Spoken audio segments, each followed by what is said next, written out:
I had initially dismissed it as nothing more than a trivial misstep, an insignificant error, a fleeting lapse in circumstance that would pass without consequence. I told myself it was harmless, a moment that would quietly dissolve into the background of ordinary life. But I was wrong. Terribly wrong. That moment became the spark, the origin of something far more layered, far more complicated than I could have anticipated. It marked the threshold into a chapter of my life I never imagined I'd step into, a space where desire and guilt entwined, where boundaries blurred and emotions twisted themselves into impossible knots. Even now, as I sit down to revisit these memories, to unravel the fragile thread of what followed, my hands tremble slightly over the keys. This isn't merely a confession. It is a confrontation with the turbulence that churns deep within me, a storm of shame, longing, and something I dare not name aloud. Daniel had always been a quiet fixture in our lives, my mother's second husband, and a man who carried a still strength wherever he went. His presence filled a room not through noise or dramatic gestures, but through an innate gravity that couldn't be ignored. He was composed, thoughtful, often silent, and yet when he entered a room, it was as though the atmosphere subtly shifted to accommodate him. He wasn't particularly close to me, nor distant either. Ours had been a cordial, neutral rapport for years until that one unexpected evening when the subtle dynamics between us began to shift without warning.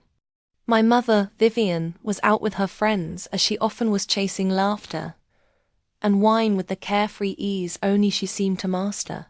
The house, in her absence, had settled into an unusual hush, and Daniel and I were the only ones remaining. Within its walls, I had retreated to my room with the intention of changing clothes.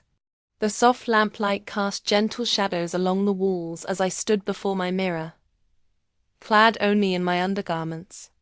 The room was warm and silent. I had one hand at my side, the other holding the fabric of my dress, ready to pull it over my head. That was when I heard the faint creak, the unmistakable groan of the door shifting open. It was so soft, yet in the stillness of the evening, it landed like a thunderclap. "Lena, your door is open," Daniel's voice came, gentle and calm from the doorway, laced with that unshakable quiet strength of his. I turned instinctively, eyes meeting his across the room. His gaze locked with mine, not with intent, not with lust, but with something unreadable, something curious and deeply unsettling. Time didn't just pause, it fractured. I froze, not out of fear, but out of complete uncertainty. I made no move to cover myself. I didn't turn away. He stood there, not quite inside the room, hands still resting on the edge of the doorframe. He seemed caught between entering and walking away. His eyes held mine for a heartbeat longer, and something unspoken passed between us. "I'm sorry," he said at last, breaking the moment with words that held little conviction.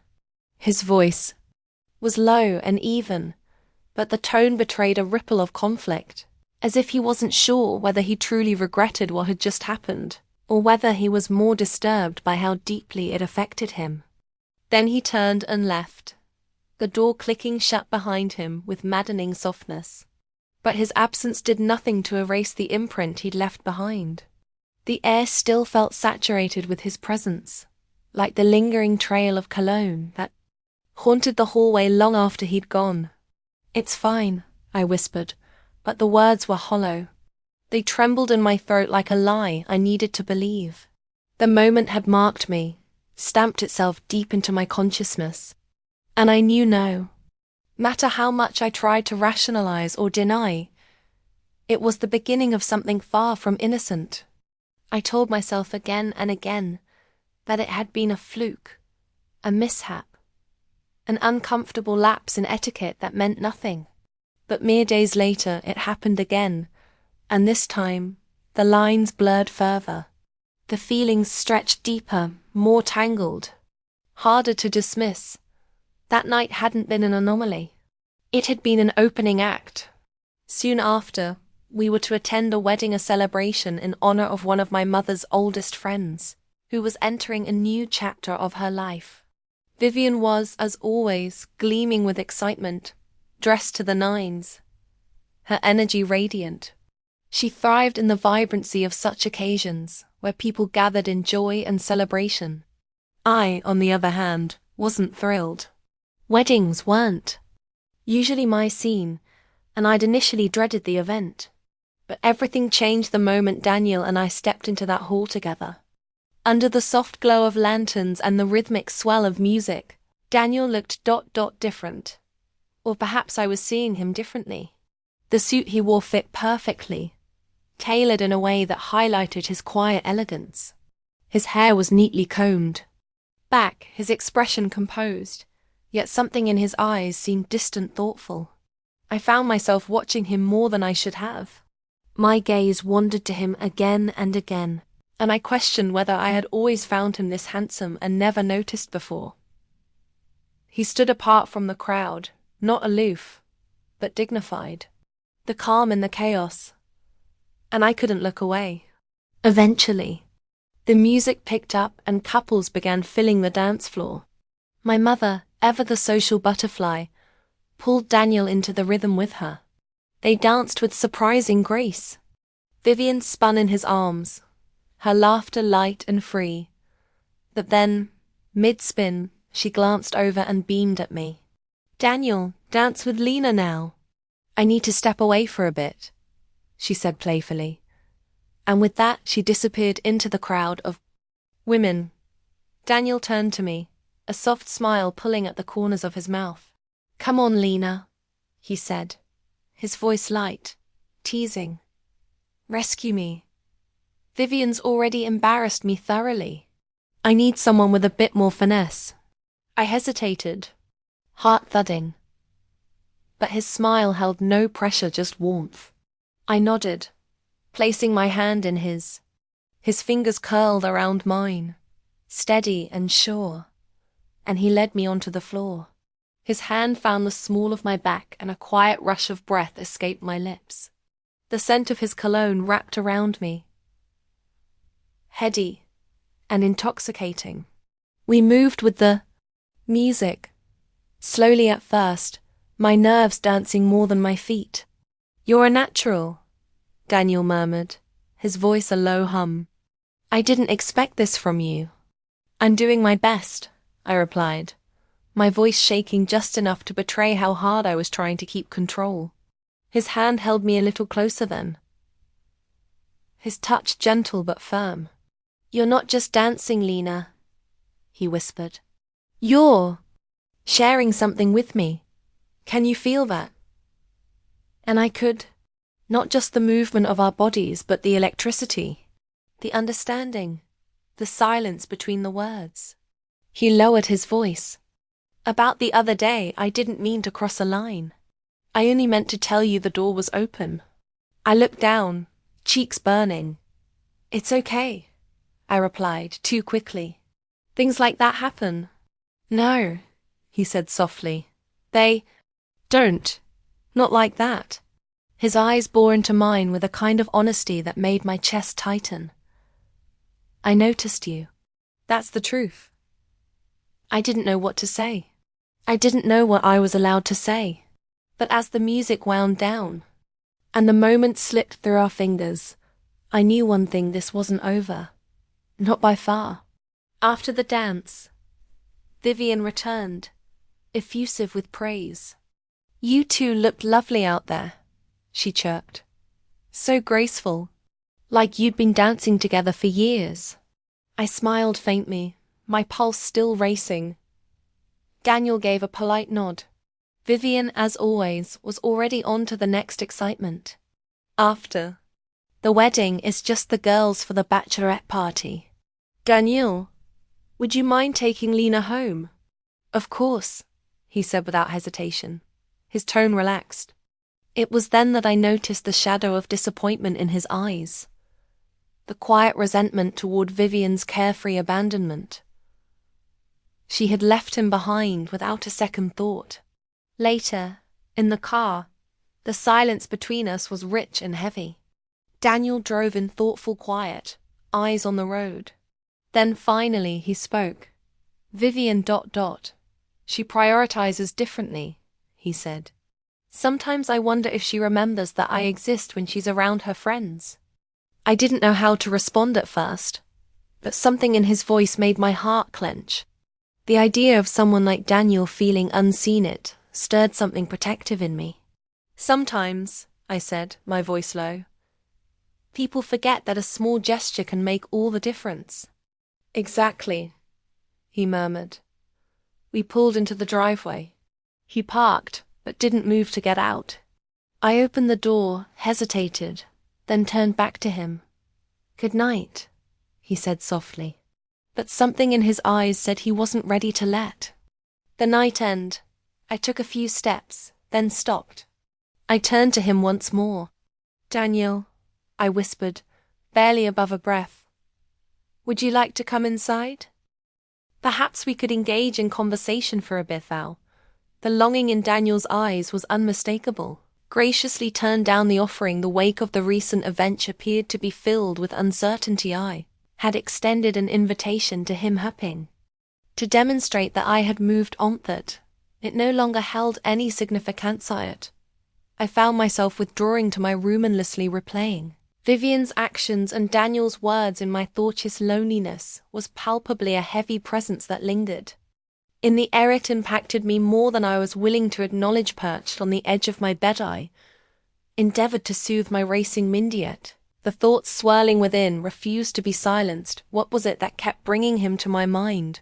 What was it that compelled me to endlessly revisit the moment he inadvertently entered my room? Minutes lingered, and the silence of the house deepened. Vivian had yet to make her return, leaving me in the dark about Daniel's whereabouts and activities. As I grappled with my swirling thoughts, the abrupt creak of my door swinging open sent a jolt through me, leaving me momentarily paralyzed. I raised my gaze. I found Daniel poised in the doorway. His eyes conveyed a fierce resolve his expression betrayed. In a turmoil, I sprang to my feet. Daniele, exclaimed, my voice betraying the astonishment.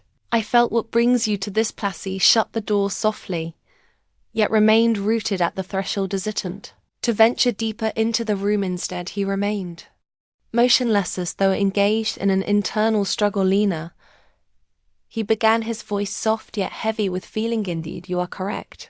Vivian treats me unjustly, yet this evening I find myself indifferent to Vivian's actions or inactions moved in his eyes, capturing my own with an intensity that was impossible to ignore for some time.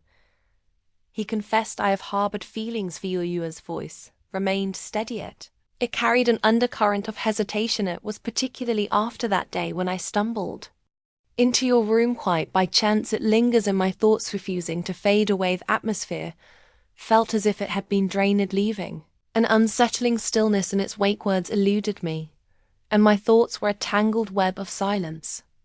Daniel pressed on, an unwavering resolve in his voice, intent on unburdening himself, fully aware that he might later wish he had held his tongue. Perhaps I am on the brink of a monumental error, yet I find myself unable to contain this any longer. Lena, you occupy my thoughts.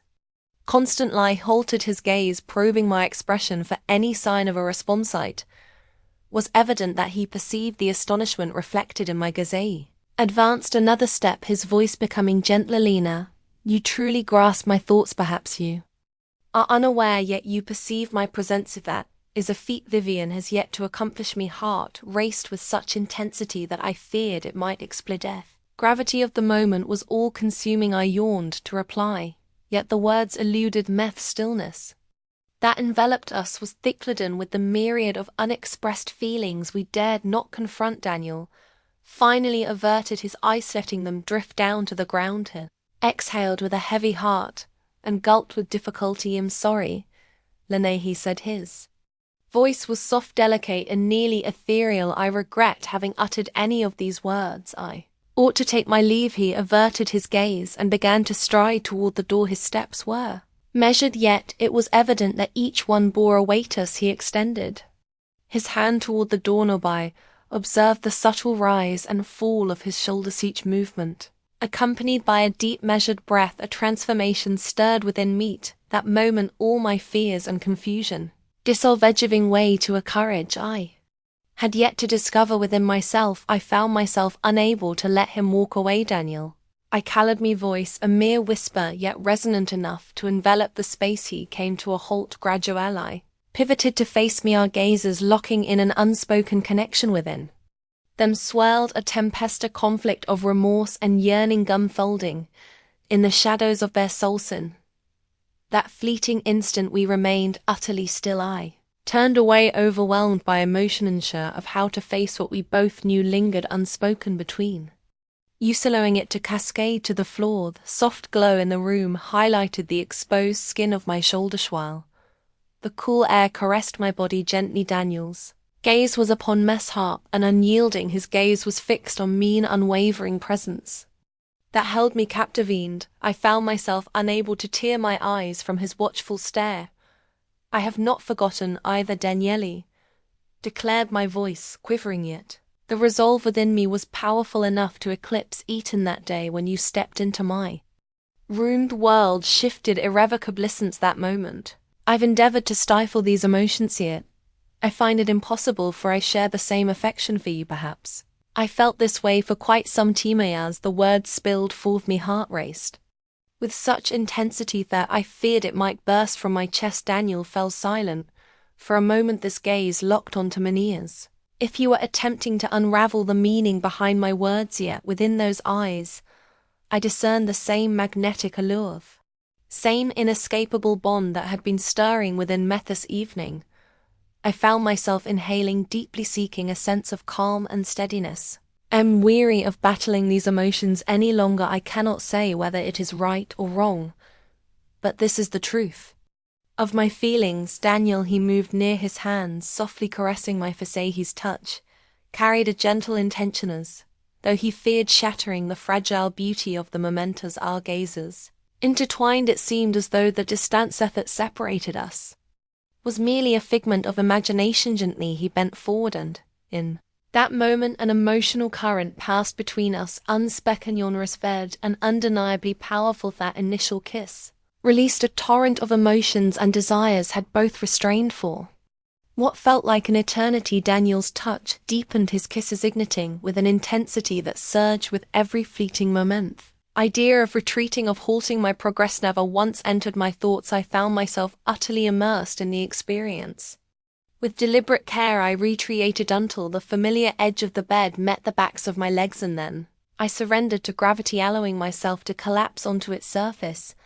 I observed Daniel's fingers deftly navigate to the buttons of his shirt methodically, unfastening them one after the other. Each movement was intentional, as though he sought to relish this memento, prolong its existence. As he finally cast aside his shirt, an air of confidence and authority enveloped the room, asserting his presence in a way that was impossible to ignore. Paused a step closer, as though searching my eyes for permission to speak the truth. Hidden too long after arranging his clothes meticulously at the edge of the bed, leaned down, inching closer and closer until the only thing that remained between us was the palpable electricity in the earth. Atmosphere surrounding us brimmed solely with fervor and longing. Time appeared to freeze in that moment. In that fleeting instant, it was just the two of us suspended in time. He leaned over me, and in that moment forged a bond where we surrendered to one another entirely. The experience was profoundly moving. Profound warmth stirred within me, something immense and comforting. This experience was unlike anything I had ever encountered. As I gazed at Daniela's broad shoulders and muscular physique came into view, I shut my eyes and lifted my hands skyward, pressing them resolutely against the pillar, wanting to trace the rhythm of Daniel's form in that instant. My body tensed with intensity. Daniel turned his gaze toward me and remarked, "You are truly special. I have always been aware of that. I have gained a clearer understanding." No gasp for air. "So are you, Daniele?" inquired, a warmth blossoming within me. Of it seemed to exist within the realm of a dream. Daniel settled beside me, nestled my head against his chest. As I rested against his solid chest, steady cadence of his heartbeat resonated in my ears. Weight of this moment enveloped Mastering a blend of tranquility and inner chaos, my fingers softly glided over his chest, each movement a delicate dance as I summoned the courage to shatter the stillness that enveloped Usayu. Didn't wander into my room by chance this time, Daniele, said my voice soft. Yet laden with significance, I raised my head to meet his icy words, compelling him to face the truth while simultaneously exposing the inner chaos I was experiencing. Daniel offered a subtle smile, yet the profound contemplation was unmistakably carved into his expression. Oh, Lenehi said nothing about this was by chance. I needed to express my feelings regardless of how challenging it may be.